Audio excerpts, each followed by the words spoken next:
Hello everyone, my self अभिनीत Singh and सभी का स्वागत करता हूँ अड्डा 24/7 में गाइज। तो इस वीडियो हम बात करेंगे कि जो एनएचपीसी जेई का एग्जाम है ना, ह्यूज वैकेंसी आपके पास में ना, बहुत अच्छी वैकेंसी इलेक्ट्रिकल के लिए इस बार पिछली बार से डबल वैकेंसी है आपकी। ठीक है, किस तरीके से यहाँ पे प्रिपेयर किया जाए सो दैट यहाँ से आपके ज्यादा से ज्यादा मार्क्स किया जाए, है ना। अच्छा देखो, यहाँ पे एक चीज समझनी होगी कि यहाँ पे 140 बाय 140 तो है ना, नामुमकिन सी बात है। यहाँ पे देखो 140 में से 140 तो कोई भी नहीं कर सकता है ना, इवन तो किसी को भी आप बैठा दीजिए।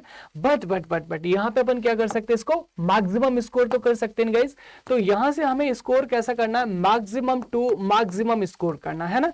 तो एटलीस्ट यहाँ पे आप ये मान लीजिए कि आपको 100 प्लस से लेके आपको 110 है ना, ये तो आपको रेंज लेकर चलनी ही चलनी पड़ेगी किसमें, टेक्निकल में। तो यहाँ पे हम देखेंगे कि यहाँ से आप मैक्सिमम से मैक्सिमम स्कोर किस तरीके से कर सकते हैं। ठीक है, तो अब यही इसी के बारे में हम लोग जो टिप्स एंड ट्रिक यहाँ पे देखेंगे। तो सबसे पहले गाइज हमें यहाँ पे क्या पता होना चाहिए, जो एग्जाम हम देने जा रहे हैं गाइज, वहां पे एग्जाम पैटर्न और उसका एवेल्यूएशन क्या है हमारा, है ना। ये सबसे मेन इंपॉर्टेंट चीज होती है किसी भी एग्जाम के लिए, कि यहाँ पे जो आप एग्जाम पढ़ने जा रहे हो उसका एग्जाम पैटर्न क्या और एवेल्यूएशन क्या है ना। ऑफिशियल साइड से यहाँ पे देखिए सिविल, मैकेनिकल, इलेक्ट्रिकल तीनों का हमको पेपर पैटर्न पता है ना। यहाँ पे टोटल जो आपके क्वेश्चन है वो कितने क्वेश्चन है आपके, 200 क्वेश्चन है, जिसमें से 140 टेक्निकल है, 30 हमारे किसके हैं, जनरल अवेयरनेस यानी कि जीएस के, और 30 क्वेश्चन किसके आएंगे हमारे यहाँ पे, रीजनिंग के क्वेश्चन आएंगे, है ना। अब देखो यहाँ पे किस तरीके से हम यहाँ पे इसको डिकोड कर सकते हैं। अब यहाँ पे 140 क्वेश्चन है ना, तो 140 क्वेश्चन किसके आपके, टैग के हमारे 30 क्वेश्चन जो यहाँ पे किसके, जीएस के, जो कि एक अच्छा खासा पोर्टल है यहाँ पे। और यहाँ पे जो आपके 30 क्वेश्चन किसके, आपके जो रीजनिंग है हमारा, रीजनिंग के यहाँ पे 30 क्वेश्चन आपके। ठीक है, और यहाँ पे 30 क्वेश्चन के लिए टाइम कितना अलाउड है आपका, 180 मिनट, है ना। तो 180 मिनट यानी कि यहाँ पे 200 क्वेश्चन हो गया है ना। 200 क्वेश्चन पे यहाँ पे जो रेशियो रखा गया वो कितना रखा गया, 180 मिनट का रेशियो यहाँ पे रखा गया। ठीक है, तो आप देख सकते हैं कि यहाँ पे पर क्वेश्चन के लिए यहाँ पे आपका जो टाइम है वो आपका लेस देन 1 मिनट टाइम है आपका, है ना।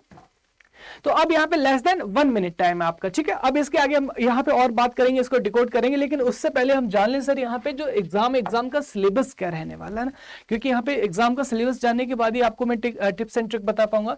तो यहाँ पे देखो जो एसेंशियल क्वालिफिकेशन है ना, एसेंशियल क्वालिफिकेशन हमारे पास में क्या है, एसेंशियल क्वालिफिकेशन है ना। तो एसेंशियल यहाँ पे जो एजुकेशन है वो हमारा क्या है, डिप्लोमा। आपका क्या है हमारा, डिप्लोमा। हाउएवर ऐसे स्टूडेंट है ना जिन्होंने डिप्लोमा प्लस बीटेक कर रखा है ना, जिन्होंने क्या कर रखा है आपका, डिप्लोमा प्लस बीई बीटेक आपने कर रखा है, देन यू आर एलिजिबल, है ना।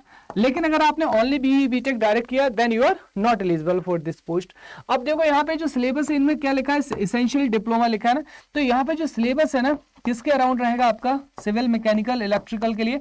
जो एसएससी जेई आपका, एसएससी जेई का यहाँ पे जो एग्जाम पैटर्न है आपका फॉलो होगा आपका। ठीक है, और सिलेबस भी ऑलमोस्ट कौन सा रहेगा आपका गाइस, जो एसएससी जेई का सिलेबस है मेरे भाई, वो आपका एसएससी जेई का सिलेबस आपका यहाँ पे रहने वाला। भैया इसको क्या हो गया है ना, तो एसएससी जेई का जो सिलेबस है वो आपके पास में यहाँ पे रहने वाला है। ठीक है ना, अब देखो यहाँ पे जो एसएससी जेई का सिलेबस है वो आपको अच्छे से पता ही है कि इलेक्ट्रिकल की अगर बात करें, इलेक्ट्रॉनिक्स की बात करें, तो एक बार डिटेल वीडियो भी मैं सिलेबस पे बताऊंगा जिसपे हम डिटेल डिस्कशन करेंगे। ठीक है, और यहाँ पे बात करें हम इलेक्ट्रॉनिक्स इंजीनियरिंग की, तो इलेक्ट्रॉनिक्स की यहाँ पे देखो जो आपका डिप्लोमा लेवल पे जो आपके कोर सब्जेक्ट है ना, ऑल कोर सब्जेक्ट है ना, ऑल कोर किसके लिए, ईसीई के लिए, और सिमिलरली जो बाकी ब्रांचेस है उनके लिए भी। ठीक है, अब देखो यहाँ पे जो लेवल ऑफ क्वेश्चन है वो कैसा रहने वाला है, क्योंकि यहाँ से जो तैयारी आपका जो की पॉइंट है तैयारी का यहाँ से स्टार्ट होता है ना। So this is the key of success, है ना। ये क्या है आपका, की ऑफ सिलेक्शन। क्योंकि देखो टेक्निकल में क्या होता है बेटा, आपको पता है गेट का भी एग्जाम होता है, ईएससी का भी एग्जाम होता है आपका ना, आईएएस में भी ऑप्शनल टेक्निकल ले सकते हो, इलेक्ट्रिकल इंजीनियर ले सकते हो, लेकिन हर जगह आपका यहाँ पे जो रिस्पांस है वो आपका अलग अलग होता है ना। एक ट्रांसफार्मर के ऊपर मैक्सिमम एफिशिएंसी के ऊपर सिंपल क्वेश्चन भी बन सकता है, और वहीं इसके ऊपर एक टफ से टफ क्वेश्चन भी सेट किया जा सकता है। तो यहाँ पे level of exam, nature of exam हमारा जो है यहाँ पे मेन पॉइंट जो है आपका यहाँ पे सक्सेस के लिए आपका होता है ना। मतलब इसके बिना आप एग्जाम नहीं निकाल सकते। पता चले कि आपकी डायरेक्शन, मेहनत आपने खूब किया लेकिन डायरेक्शन कहां चला गया, आपका गलत डायरेक्शन में चला गया। अब देखो इसको समझते हैं ना, यहाँ पे आपका टाइम कितना है गाइस, टाइम है आपका हमारे पास में 180 मिनट्स, है ना, 180 मिनट्स। क्वेश्चंस कितने हमारे पास में, क्वेश्चन है आपके 200, तो रेशियो एंड प्रोपोर्शन आता होगा सबको, है ना। तो यहाँ पे आपका जो टाइम है वो कितना है आपका लेस देन 1 मिनट पर क्वेश्चन आपको टाइम मिला ना, लेस देन 1 क्वेश्चन पर मिनट आपको टाइम लगा। इट मींस दैट यहाँ पे आपका जो थ्योरी वाला पोर्शन है वो बहुत ज्यादा डोमिनेट करेगा।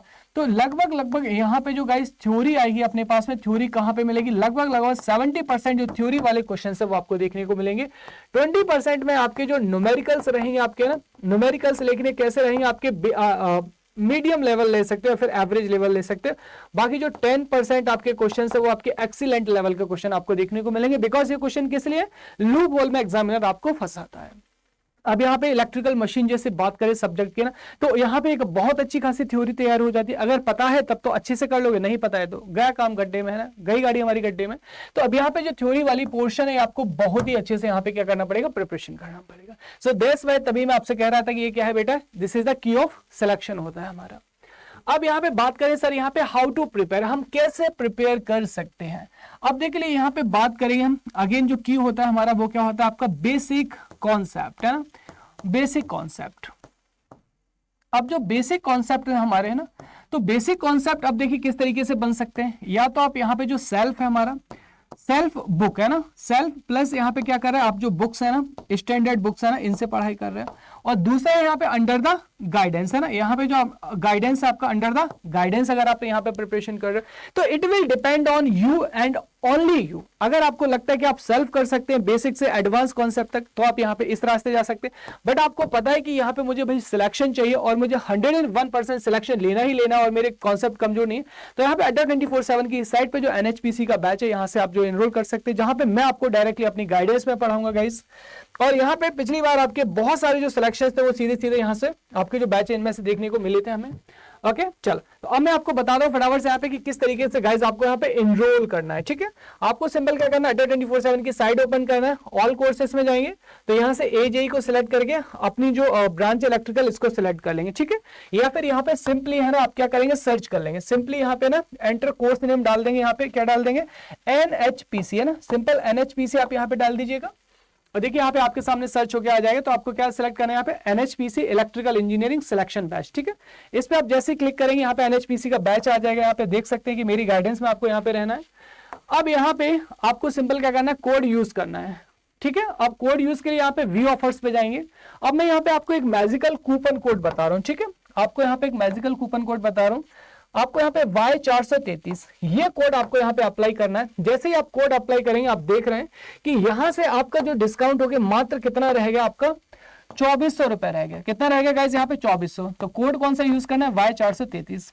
एक चीज का ध्यान रखें कि आपको मेरी गाइडेंस में पढ़ना है guys, and you are my new student, मेरे स्टूडेंट हो आप, तो यहाँ पे ये जो कोड है ना, इसी कोड को यूज करना है, कोई दूसरा कोड यूज ना करें, अदरवाइज आप मेरी गाइडेंस से बाहर चले जाएंगे। तो फैकल्टी गाइडलाइन के लिए Y433 यही कोड आप यूज करें। ठीक है गाइस, तो अगर और कोई आपकी क्वेरी हो तो प्लीज कमेंट सेक्शन में बताइए, मैं स्पेशली आपको रिप्लाई करूंगा।